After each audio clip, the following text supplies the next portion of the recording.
하늘에 계신 우리 아버지, 아버지의 이름을 거룩하게 하시며 아버지의 나라가 오게 하시며 아버지의 뜻이 하늘에서 같이 땅에서 이루어지게 하소서. 오늘 우리에게 일용할 양식을 주시고 우리가 우리에게 잘못한 사람을 용서하여 준 것 같이 우리 죄를 용서하여 주시고 우리를 시험에 빠지지 않게 하시고 악에서 구하소서.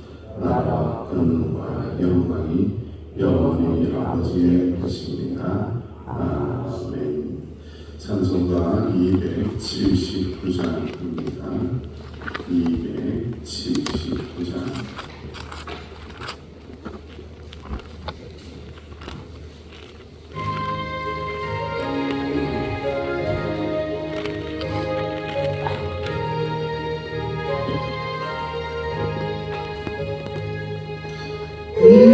위대하신 구세 주여 내가 믿노니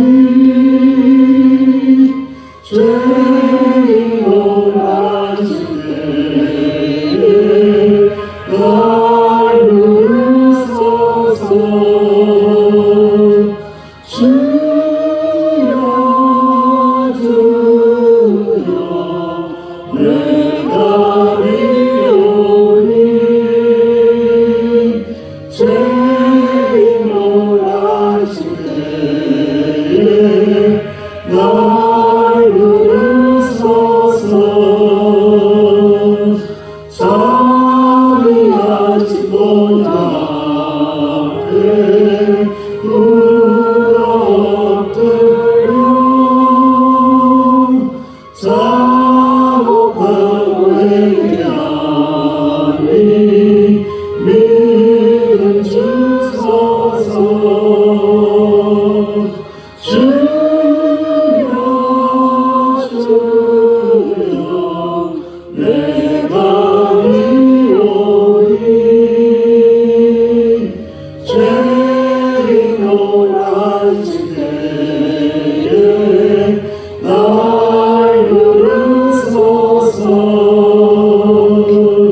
주의 복 의지하여 주께 나오니 상한 마음을 고치시고 구원하소서. 주여 주여 내가 믿노니 죄인 원하실 때에 날 부르소서. 만복 근원 우리 주여 인도하소서. 우리 주와 같은 신이 어디 있을까. 주여 주여 내가 믿노니 죄인 원하실 때에 날 부르소서. 다시 기도합니다. 주님의 몸으로 의지하여 주님 앞에 엎드렸나이다. 상한 마음을 고쳐주시며 죄악을 소멸하시사 오직 하나님의 은혜안에 있게 해달라고 합심하여 기도합니다. 아버지 하나님 은혜 감사합니다. 주님의 십자가의 몸으로 의지하여 주님 앞에 나왔나이다. 주님에게 가까이 나가니 주님 안에 있기를 원하니 주여 상한 마음을 고치시는 주여 은혜를 내려주시는 줄로 믿으니 모든 죄악을 소멸하시는 주여 은혜 베풀어 주시는 줄로 믿으니 오직 은혜 안에 있으면 저희들의 삶의 자리가 되게 하여 주시고 믿음의 자세가 되게 하여 주시고 기도의 자리가 되게 하여 주옵소서.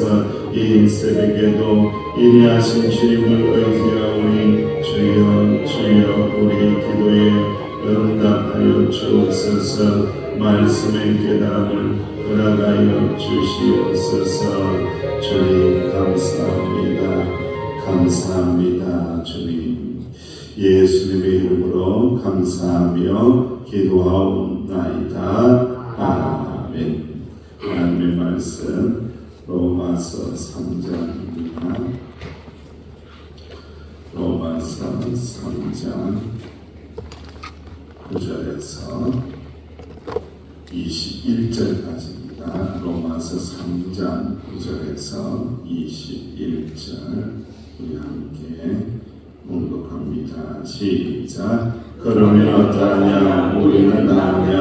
결코 아니라 유대인이나 헬라인이나 다 죄악이 있다고 우리가 이미 선언하였느니라. 기록된 바 의인은 하나님 하나도 없으며 깨닫는 자도 없고 하나님을 찾는 자도 없고 다 치우쳐 함께 무익하게 되고 선을 자는 없나니 하나도 없도다. 그들의 목구멍은 열린 무덤이요 그 혀로는 속임을 일삼으며 그 입술에는 독사의 독이 있고 그 입에는 저주와 독이 가득하고 그 밤에 피를 흘려 빠르니라. 파멸과 고생이 그 길에 있어 평강이 그를 알지 못하였고 그들의 눈앞에 하나님을 두려워함이 없느니라 함과 같으니라. 우리가 영과 오늘 율법을 말하는 율법 아래 있는 자들에게 말하는 것이니 이는 모든 입을 막고 온 세상으로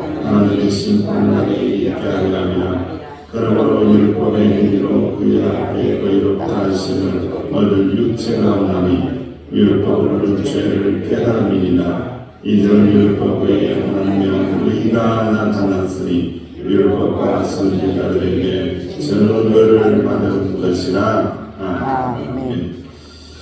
로마서 6장 여러분 17절 말씀을 꼭 배우셔야 됩니다. 복음에는 다시 한번 배워볼까요? 시작. 복음에는 하나님의 의가 나타나서 믿음으로 믿음에 이르게 하나니 기록된 바 오직 의인은 믿음으로 말미암아 살리라 같으니라. 아멘. 장로교회를 다니고 개혁교회를 다니고 우리가 가톨릭 신자가 아니기 때문에 이 복음의 의와 능력을 알지 못하고 외우지 못한다라면은 우리 조금 문제 있는 크리스천이에요. 이거 틀림없이 애워야 되고 죽기까지 애워야 됩니다. 복음에는 하나님의 의가 나타났고 믿음으로 시작해서 믿음으로 끝난다. 믿음에 이른다. 기록된 바 오직 의인은 믿음에 기초하여 살리라. 제가 지금 말씀으로 이렇게 해석을 해봤습니다. 믿음으로 살아나고 믿음으로 끝내고 또 믿음으로 기초해야 되고 믿음으로 시작했으니 믿음으로 끝을 내야지. 순간순간 자기의 행위, 자기의 자랑, 자기의 교만이 들어가는 순간 하나님의 의는 깨집니다. 사라지는 거예요. 이게 참 중요한데 이것을 한국 기독교인들이 잘 모를 때가 참 많이 있습니다. 오늘 하나님의 말씀은요 굉장히 또 중요한 말씀입니다. 죄를 자각할 때에 복음은 시작이 되고 은혜는 시작이 된다. 희한합니다. 죄인이라는 것을 자각하는 그 순간에 하나님의 은혜가 밀려 들어온대요. 즉 반대로 이야기하면 내가 죄인이라는 걸 깨닫지 못하면 은혜가 들어온다 안 들어온다? 은혜가 안 들어온다는 거 희한하게도 이게 이제 뭐 성경에 그렇게 기록이 되어 있는 거예요. 죄를 인정하고 죄를 자각하고 죄를 깨닫는 순간 복음의 능력은 시작이 되고 하나님의 은혜는 밀려서 들어오게 된다라는 말씀입니다. 죄의 자각은 복음의 시작입니다. 로마서 1장에서는 이방인의 죄를 그리고 2장에서는 지금까지 다루었죠. 유대인들의 죄를 낱낱이 밝힙니다. 이방인이나 유대인이나 다 하나님의 진노 아래에 놓여 있는 죄인이라는 말씀입니다. 그래서 3장에 오늘 3장 9절 말씀에 이렇게 선포를 하는 거죠. 모두 다 어디 아래에 있다고요? 죄 아래에 있다는 거예요. 이방인이나 유다인이나 헬라인이나 모든 자들은 어디 아래에 있다고요? 죄 아래에 있다라는 것을 깨닫는 순간, 참 재미있게도 이게 평행이론하고 비슷한 건데, 그게 뭐냐면은 죄 아래에 있다고 깨닫는 순간 어디로 옮겨지느냐면 은혜 아래로 옮겨집니다. 이걸 깨닫는 순간, 이걸 깨닫지 못하면은 은혜 아래로 이동이 안 됩니다. 죄 아래에 있다라는 것을 깨달을 때에 은혜 아래로 이렇게 이동하시게 하신다라는 말씀입니다. 하나님 앞에서 인간의 근원적인 상태는 죄의 상태입니다. 이 죄 아래에 있다는 것은 죄가 인격화가 되어서 마치 죄가 권력을 가지고 인간을 종속시키는 상태를 의미합니다. 이 죄에 끌려다니는 이유가 그게 있어요. 죄가 힘이 있는 거예요. 죄가 권력이 있는 거예요. 그러니까 죄 안에 있어지면요, 계속해서 죄가 끌고 다닙니다. 그런데 그 죄를 만드는 자는 악한 사단 마귀라는 거죠. 그러니까 계속해서 누구에게 끌려다니는 거예요? 사단 마귀에게 끌려다니는 거예요. 그래서 이 부분을 깨닫는 게 너무너무 중요한 거예요. 죄는 단순한 실수가 아닙니다. 여러분, 실수처럼 생각하면 안 돼요. 죄는 단순한 실수가 아니라 인간을 지배하는 이 사단 마귀가 사용하는 이 권세라는 거예요. 그래서 이게 무서운 겁니다. 이 진단은 우리 모두에게 해당됩니다. 아무도 이 진단 하에 도망갈 사람이 없습니다. 그 누구도, 어떤 자도 이 죄에 대한 진단 아래에 있다는 겁니다. 죄인임을 인정해야 자신의 공로를 내려놓고 오직 복음을 의지할 수 있기 때문입니다. 죄 아래에서 우리는 은혜 안으로, 은혜 아래로 복음을 믿고 나아가게 하신다라는 말씀입니다. 다시 한 번 더 말씀드립니다. 죄인임을 인정해야 자신의 공로를 내려놓고 오직 복음을 의지하고 죄 아래에서 우린 은혜 아래로, 은혜 안으로 복음을 믿고 나아갈 수 있다는 겁니다. 이것을 부정문으로 바꾸면은 죄인임을 인정하지 않으면은 자신의 공로를 절대로 못 내려놓아요. 자신의 공로를 붙들고 사는 사람의 형태가 거의 이 상태입니다. 자기는 의인이라는 거예요. 자기는 괜찮다는 거예요. 다른 사람은 몰라도 나는 괜찮은 의인이라고 생각을 하는 거예요. 자신의 공로를 내려놓지 못해요. 그런 사람은 끊임없이 문제를 발생시킵니다. 어디에 있든지, 교회에 있든지, 교회 안에 있든지, 교회 밖에 있든지, 어디에서든지 문제를 발생시켜요. 그 문제를 발생시키는 모습을 딱 쳐다보면, 딱 분석해보면 죄인임을 인정하지 않고 자신의 공로를 내려놓지 않는 자는 끊임없이 문제를 일으킵니다. 왜 그렇다고요? 은혜 아래 있지 않고 은혜 안에 있지 않기 때문에 은혜의 통제를 안 받는 거예요. 자행자재하는, 자기 마음대로 하는 거예요. 그래서 계속해서 문제를 발생시킵니다. 인간의 마음과 삶 전체가 죄로 오염되었다라고 말씀하며 사도 바울은 로마서 3장 10절 이하의 18절까지 모든 구약의 말씀을 인용을 하면서 인간이라는 존재가 얼마나 죄인이라는 것을 계속해서 말씀하고 있습니다. 인간의 타락성을 법정 용어를 가지고 증거하고 있습니다. 의인은 없나니 하나도 없다. 시편 14편 1절 이하의 말씀. 그들의 목구멍은 열린 무덤이다. 시편 5편 9절 말씀. 그들의 발은 피 흘리는데 빠르도다. 이사야서 59장 7절 이하의 말씀. 그들의 눈앞에 하나님을 두려워함이 없느니라. 시편 36편 1절 말씀. 그 이후에도 모든 것들이 구약 성경을 기초로 해서 인간이라는 자가 얼마나 죄인인지를 그대로 드러내고 있습니다.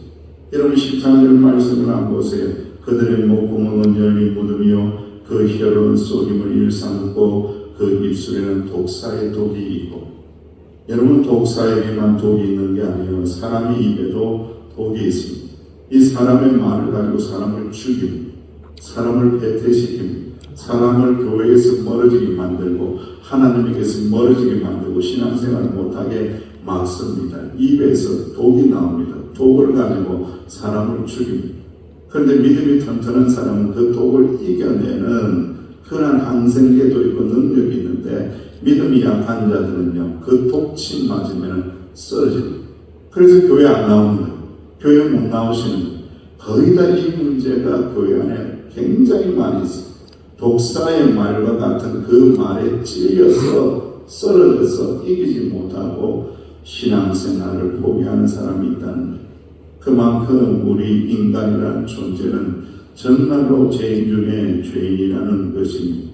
그 말은 피 흘리는 데 빠르고 파멸과 고생이 그 길에 있고 평강의 길을 알지 못하고 그들의 눈앞에 누구를 두려워하지 않으며 하나님을 두려워하지 않아요.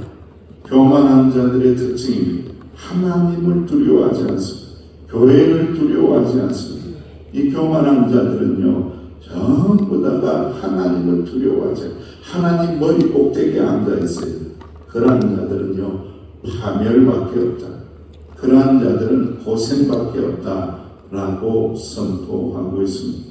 그러니까 여러분 이 구절들을 볼 때에 우리가 인간의 마음과 입술과 행동과 관계까지 모두가 죄로 오염되어 있습니다. 다시 말씀드립니다. 인간의 마음, 인간의 입술, 인간의 행동, 인간의 관계까지 죄로 오염되어 있다는 이 윤리적인 잘못이 아닙니다.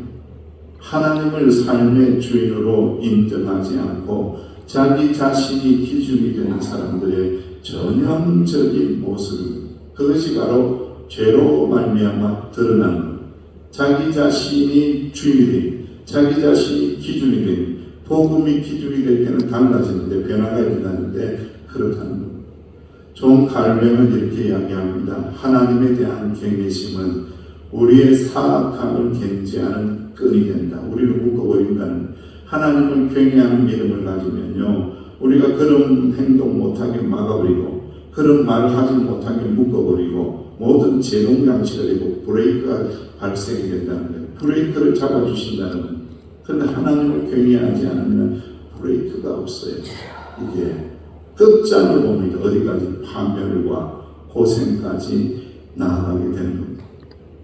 하나님에 대한 경외심이 사라질 때에 우리는 온갖 방탕한 생활에 거침없이 물들게 된다라는 말씀입니다. 그래서 오늘날 세상의 논리들은 이 하나님을 경외하심에 대한 진리를 부정하죠. 그래서 온갖 이단, 사이비, 미신, 우상 그 길로 나아가는 거예요. 왜? 하나님의 경외하심을 없는 거예요. 하나님이 살아계심을 모르는 거예요. 계속해서 그런 쪽으로 나갈 수밖에 없다는 거예요. 여러분 포스트 모더니즘이라는 것을 들어보셨을 거예요. MZ 세대뿐만 아니에요. 우리 어른들도 이거에 다 물들어 있습니다. 네가 옳다고 느끼면은 네가 옳은 거야. 하나님은 옳다고 하신 적이 없는데 지가 옳다고 생각하면 내가 옳다고 생각하는 거예요. 그것을 가지고 살게끔 계속해서 TV에서 이야기하고 계속해서 유튜브에서 이야기하고 계속해서 이야기합니다. 네가 옳은 대로 해라. 네가 옳다고 느끼면 그게 옳다라고 그렇게 이야기합니다. 그러다 보니까 계속해서 하나님을 경외하시면서 멀어지니까 결국은 자연자재하다가 보니까 하나님 믿는 것 같은데 나중에 올라가다 보니까 미신하고 만나고 우상하고 만나고 귀신하고 만나고 무당하고 만나고 그런 지경이 되는 이유가 하나님을 두려워하지 않아서 그렇게 된다는 말씀입니다. 사랑하시는 주의 백성들이여, 창세기 6장 5절에 여호와께서 사람의 죄악이 세상에 가득함과 그의 마음의 생각의 모든 계획이 항상 악한 것을 보시고, 이사야서 64장 6절 말씀에 대저 우리는 다 부정한 것 같아서 우리의 의는 다 더러운 옷 같으며 우리는 다 쇠폐함이 잎사귀 같으므로 우리의 죄악이 바람같이 우리를 몰아가나이다. 시편 51편 5절 말씀에도 내가 죄악 중에 출생하였으며 모신의 제 중에 나를 잉태하였나이다. 쉽게 말하면, 더 정확하게 말하면 그냥 머리끝에서부터 발끝까지 죄 덩어리라는 겁니다. 우리 인간이라는 존재, 죄 덩어리, 죄 아래에 지배당하는 것. 그렇지만 복음의 능력을 믿는 자들에게는 하나님의 은혜가 부어지게 되는데, 죄 덩어리에서 은혜 덩어리로 옮겨가는 역사가 일어나게 하시느니라. 할렐루야. 아멘. 율법의 행위로 의롭다 하심을 얻을 육체가 없습니다. 율법은 죄를 깨닫게 할 뿐입니다. 우리를 의롭게 하지 못합니다. 우리를 의롭게 하는 방법은 오직 복음의 능력밖에 없다라는 거예요. 복음에는 하나님의 의가 나타나서 믿음에서 믿음으로 이르게 하나니, 기록된 바 오직 의인은 믿음으로 말미암아 살리라. 할렐루야. 아멘. 오직 예수 그리스도의 십자가를 믿는 믿음으로 말미암아 우리는 의롭게 된다는 겁니다. 율법이 들어온 것은 범죄를 더하게 하려 함이라. 그러나 죄가 더한 곳에 더욱더 하나님의 은혜가 넘친다라고 로마서 5장 20절 말씀에 나중에 나오게 될 겁니다. 율법이 끼어들어서 오히려 너희들의 죄가 늘어났다.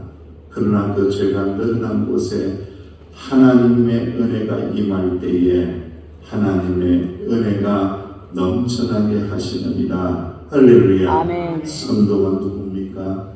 예수님 믿는 사람들이 누굽니까? 죄의 진노 아래 있는 자가 아니고 은혜 아래 있는 자입니다. 할렐루야. 아멘. 은혜 아래 있는 거예요. 어느 날 랍비에게 제자가 물었습니다. 스승님, 진리는 도대체 어디 있는 겁니까? 그랬더니 스승이 이렇게 이야기합니다. 진리라는 것은 길에 널려있는 돌멩이처럼 흔한 것이다. 스승님, 그렇게 흔한 것인데 왜 사람들은 진리를 터득하지 못합니까? 그거야 사람들이 허리를 굽히기 싫어하기 때문이지. 허리를 굽히기 싫어하기 때문에 진리의 도를 줄 수가 없단다. 그렇습니다. 우리는 하나님 앞에 믿음으로 허리를 굽히고 엎드려야 됩니다. 그리고 주여 주여 부르며 기도해야 됩니다. 죄인입니다. 죄인이 왔습니다. 진노 아래 있었나이다.